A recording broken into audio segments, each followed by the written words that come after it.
Science and technology इयत्ता 9वीची post taste bridge कोर्सची म्हणजे सेतू अभ्यासाची आपली उत्तर चाचणी आपण ही सोडवणार आहोत. चाचणी 25 गुणांच्या, इथं चुकून 30 गुण झालेले आहेत, पण ही चाचणी 25 गुणांची आहे. आता यातला first question, identify the odd term. Salt, baking soda, camphor, blue vitriol. आता याच्यातलं कॅम्फर बाहेर निघतंय, बाकी साल्ट, बेकिंग सोडा आणि ब्ल्यू व्हिट्रॉल इनऑर्गॅनिक कंपाऊंड्स आहेत आणि कॅम्फर हे ऑर्गॅनिक कंपाऊंड आहे. B, look at the diagram and identify the type of chemical bond present in the given molecules. आता खाली आपल्याला कुठल्या प्रकारचं बॉन्ड तयार झालेला आहे ते सांगायचं आहे. इथं H2चा मोलिक्यूल फॉर्मेशन दाखवलेला आहे, म्हणजे हायड्रोजनचं मोलिक्यूल तयार झालेलं दाखवलेलं आहे. याच्यामध्ये इलेक्ट्रॉनचं शेअरिंग होतं आणि त्यामुळं कोव्हॅलंट बॉन्ड तयार झाला आहे. इथं सोडियम क्लोराईड इथं बघा इलेक्ट्रॉनची देवाणघेवाण झालेली आहे आणि आयन्स तयार होऊन Na+ आणि Cl- आयन्स तयार होऊन हे आयनिक कंपाऊंड तयार होत आहे आणि म्हणून याच्यातला बॉन्ड जो आहे तो आयोनिक बॉन्ड आहे. Question 2, answer the following questions. A आहे त्यातला, draw diagram showing the electronic configuration of element oxygen O = 8, म्हणजे ऑक्सिजनचं इलेक्ट्रॉनिक कॉन्फिगरेशन दर्शवणारी आकृती काढायची आहे आणि ऑक्सिजनमध्ये 8 इलेक्ट्रॉन असतात. बघा या पद्धतीनं ऑक्सिजनचं इलेक्ट्रॉनिक कॉन्फिगरेशन काय येतंय तर 2 आणि 6, म्हणजे पहिल्या कक्षेमध्ये 2 इलेक्ट्रॉन आणि दुसऱ्या कक्षेमध्ये 6 इलेक्ट्रॉन. इथं न्यूक्लियस दाखवलेला आहे, याच्यामध्ये O म्हणजे ऑक्सिजनचं नाव लिहिलेलं आहे अणूचं. पहिल्या कक्षेमध्ये first orbit 2 electrons are there and in second orbit 6 electrons आणि 2 आणि 6 अशा प्रकारे इलेक्ट्रॉनिक कॉन्फिगरेशन हिचं आहे. याच्यानंतर पुढचा जो आपला प्रश्न आहे B, write the name of ecosystem shown in the figure. आता हे शेजारच्या आकृतीमध्ये कुठली इकोसिस्टीम आहे तर ग्रासलँड, गवताळ प्रदेशातली आहे. Second, name the 2 primary consumers of this ecosystem shown in figure. म्हणजे या इकोसिस्टीम मधले प्रायमरी कंझ्युमर्स आपल्याला लिहायचे आहेत. काऊ, डिअर, रॅबिट हे प्रायमरी कंझ्युमर्स आहेत. आता याच्यानंतर पुढचा क्वेश्चन आहे,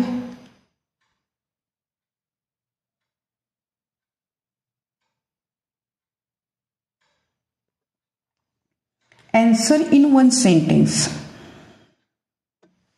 Write the following organisms in ascending order of their size.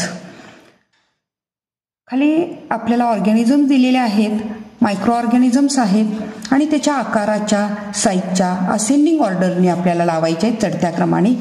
First virus, सगळ्यात लहान व्हायरस आहे, then bacteria, then fungi and algae.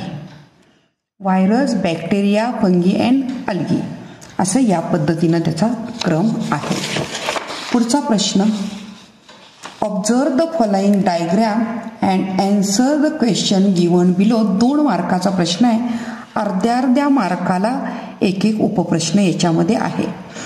आकृती दिलेली आहे बघा, आकृतीमध्ये काय दाखवलेलं आहे, बर्निंग ऑफ फ्युएल्स म्हणजे फ्युएल्सच्या बर्निंग मधनं बाहेर पडणारे SO2, NO2 आणि CO2, sulphur dioxide, nitrogen dioxide and carbon dioxide. Oxides आहेत हे पाण्यामध्ये विरघळले की ऍसिड तयार होतं आणि ऍसिड रेनच्या रूपानं ते जमिनीवर येतं. त्याच्यावर आधारित आपल्याला प्रश्न सोडवायचे आहेत. First, which gases oxides are getting mixed with the air. कुठले गॅसियस ऑक्साइड्स हवेमध्ये मिक्स होतात, तर sulphur dioxide, nitrogen dioxide and carbon dioxide. B, which acid will be formed in acid rain. Acid रेनमध्ये कुठले ॲसिड तयार होतात, तर acid रेनमध्ये sulphuric acid, nitric acid and nitrous acid हे 3 ॲसिड तयार होतात. Sulphuric acid, nitric acid and nitrous acid. State the effect of acid rain. State the effect of acid rain. Effect of acid rain. Actually हा प्रश्न अर्ध्या मार्काला आहे, पण आता acid रेनची effect आपल्याला लिहायलाच पाहिजे. Acidity of soil and water increases and it affects on ecosystems. Second, erosion of buildings, bust, monuments, bridges, metal idols, wire fences occurs. म्हणजे कंपाऊंड जे आहेत तारेचे कंपाऊंड ते होतं. त्याचबरोबर काही स्मारके जे आहेत, मॉन्युमेंट्स जे आहेत, बिल्डिंग ज्या आहेत त्याचं इरोजन आपल्याला पाहायला मिळतं. Heavy metal that is the mercury and cadmium are absorbed by the plants and enter in food chain. या ॲसिड रेनमुळं मर्क्युरी आणि कॅडमियम सारखे जड धातू प्लॅन्ट्समध्ये ॲब्सॉर्ब होतात and it enter in the food chain. Due to the acidification of water acidification of the water bodies health problem arises.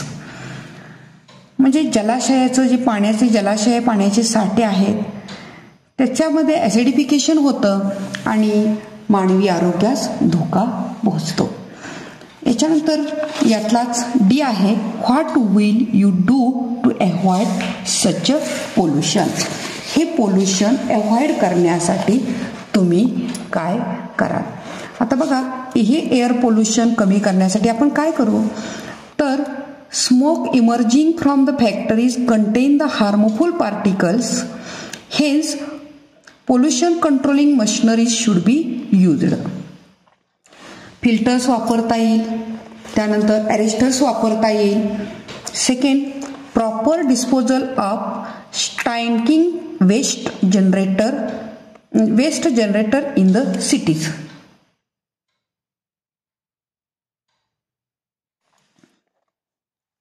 शहरामध्ये वगैरे जमा झालेलं पाण्याचं जे पाणी आहे, सांडपाणी आहे, ते त्याचं डिस्पोजल व्यवस्थित प्रकारे विल्हेवाट त्याची केली पाहिजे. Control on atomic test, chemical weapons etcetera. Next, control or ban over the CFC production. CFC production ज्या मार्फत होतं त्याच्यावरती बॅन आणायचा किंवा कंट्रोल करायचा. AC आहे, त्यानंतर फ्रीज आहे, त्यानंतर परफ्युम्स वगैरे जे काय आहे त्याचा वापर, यातनं हे CFC बाहेर पडत असतं, त्याच्यावर थोडंसं कंट्रोल ठेवायचा. याच्यानंतरचा पुढचा हा प्रश्न आहे, question 5. The given diagram is labelled wrongly, identify the mistake and correct it. आता इथं बघा, आपल्याला ह्या 3 डायग्रॅम दिलेल्या आहेत आणि याच्यामध्ये करेक्शन करायचे आहे आपण. आता पहिलं आहे, इथं बघा वॉटर बाहेर आलेले दाखवलेलं आहे आणि इथं लिहिलं आहे आयसोटोनिक. तर हे करेक्ट काय आहे, तर हायपरटोनिक आहे. नेक्स्ट, पाणी आतमध्ये गेलंय, काही पाणी बाहेर यायला लागलेलं आहे, हे हायपोटोनिक सांगितलेलं आहे, पण हे आयसोटोनिक आहे. हे काय आहे, आयसोटोनिक. अँड थर्ड, हायपरटोनिक म्हटलेलं आहे, हे चुकीचं आहे, तर हे हायपोटोनिक आहे. फर्स्ट हायपरटोनिक, सेकंड आयसोटोनिक आणि थर्ड आहे ते हायपोटोनिक असं आहे. 6वा क्वेश्चन आहे बघा. 6वा क्वेश्चन काय आहे, write the steps involved in the formation of magnesium chloride molecule. Magnesium chloride मोलिक्यूलचं फॉर्मेशन कसं तयार होतं, म्हणजे आता ॲक्च्युली इथं रेणुसूत्र आपल्याला तयार करायचं, फॉर्म्युला तयार करायचा आहे आणि तो तयार करण्यासाठीच्या पायऱ्या. Step first, to write the symbols of element, constituent elements. Magnesium क्लोराईडमध्ये कुठले कुठले कन्स्टिट्युएंट्स आहेत, तर magnesium, and chlorine. First we write the symbols. Magnesium Mg, chlorine Cl. Second step, to write the valency of elements. आता मॅग्नेशियमची valency 2 आणि क्लोरीनची valency 1. आपण valency लिहिली. Step 3, cross multiplication करायचं आहे त्याचं. आणि बघा Mg ही 1 व्हॅलन्सी Mgला द्यायची आणि ही 2 व्हॅलन्सी Clला द्यायची. आणि मग मॉलिक्युलर फॉर्म्युला त्याचा काय तयार होतोय तर MgCl2. MgCl2.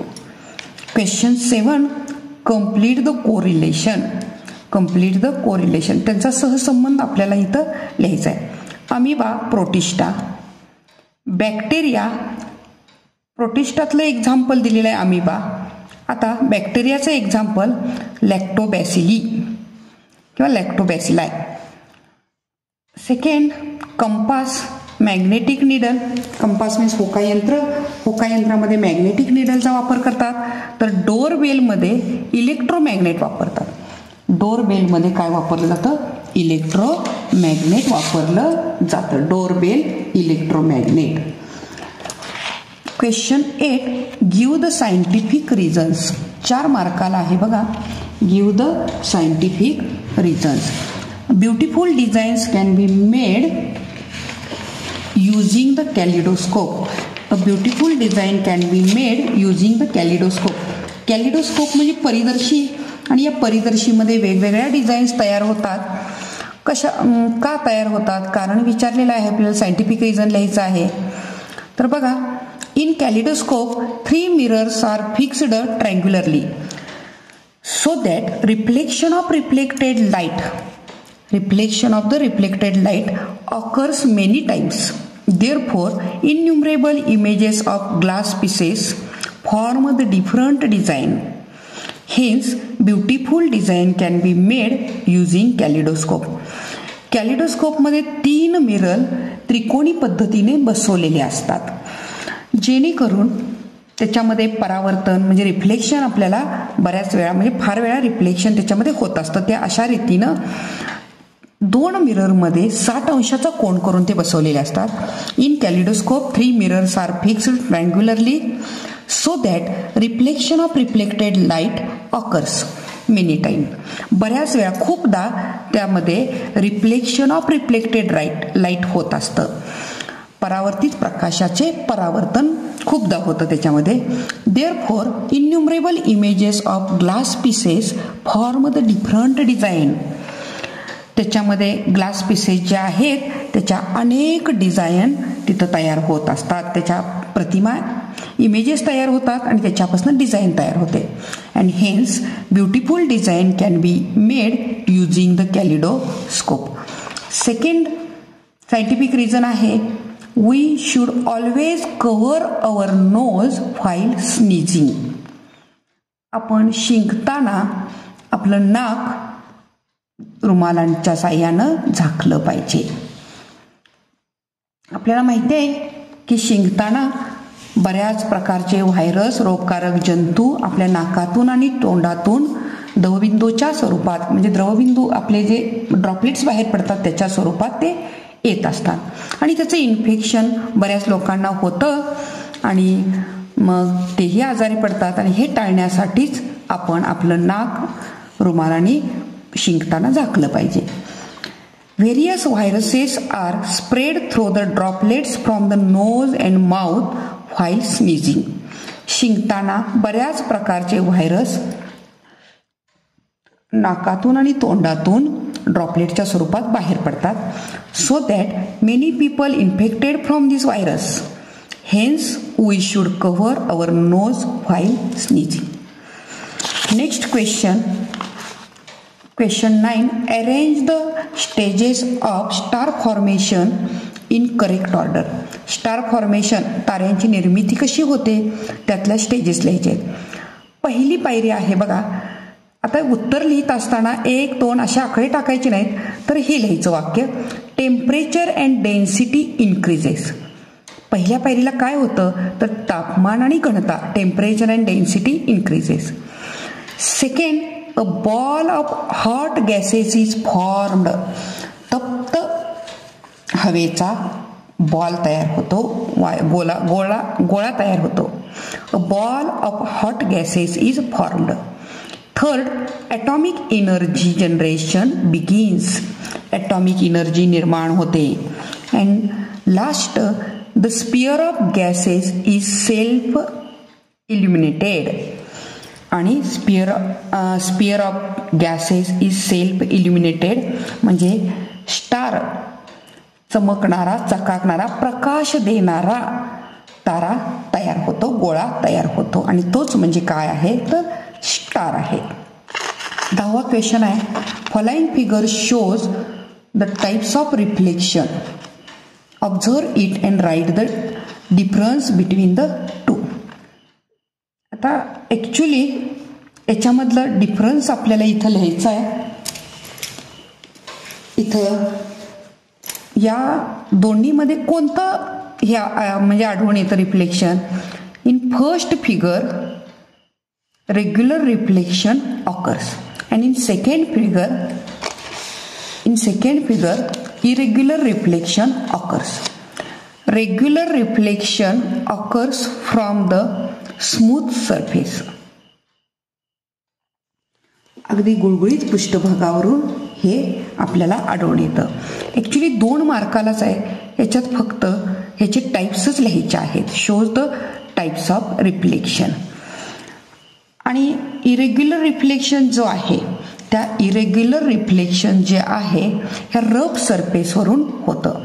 Irregular reflection occurs from the rough surface.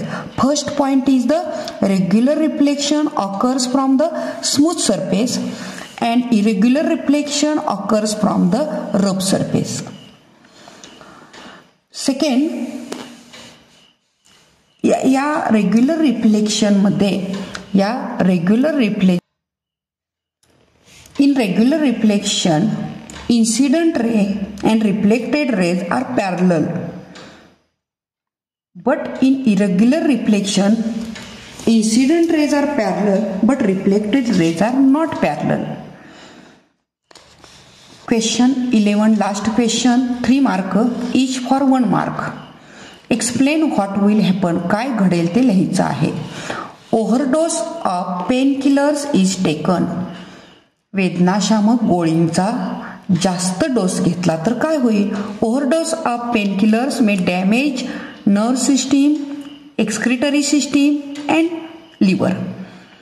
Nerve system, excretory system and liver damage करतात painkiller. Second, current carrying wire and bulbs are connected. Second बघा, current carrying wire and bulbs are connected between electric cell in an electric circuit. Electric सर्किटमध्ये bulb आणि electric wire जोडल्या तर काय होईल. Current carrying wire and bulb are connected in electric circuit. Current flows through the circuit and bulb lights up. Current वाहू लागेल आणि bulb प्रज्वलित होईल. थर्ड, द व्होल्कॅनिक इरप्शन टूक प्लेस. व्होल्कॅनिक इरप्शन टूक प्लेस. ज्वालामुखीचा उद्रेक झाला तर काय होईल. आता ज्वालामुखीचा उद्रेक झाला तर काय होईल, त्यातनं अनेक पदार्थ बाहेर पडतील आणि त्याच्यापासनं जमिनीचं पोल्युशन होईल, म्हणजे सॉईलचं पोल्युशन होईल, हवेचं पोल्युशन होईल आणि पाण्याचं सुद्धा पोल्युशन होईल. Solid gases and liquid material emerge out through the volcanic eruption. Volcanic इरप्शनमधनं सॉलिड गॅसेस, लिक्विड मटेरियल बाहेर पडतं. And it causes air pollution, water pollution and also soil pollution. अशा प्रकारे आपली 25 गुणांची चाचणी झालेली आहे.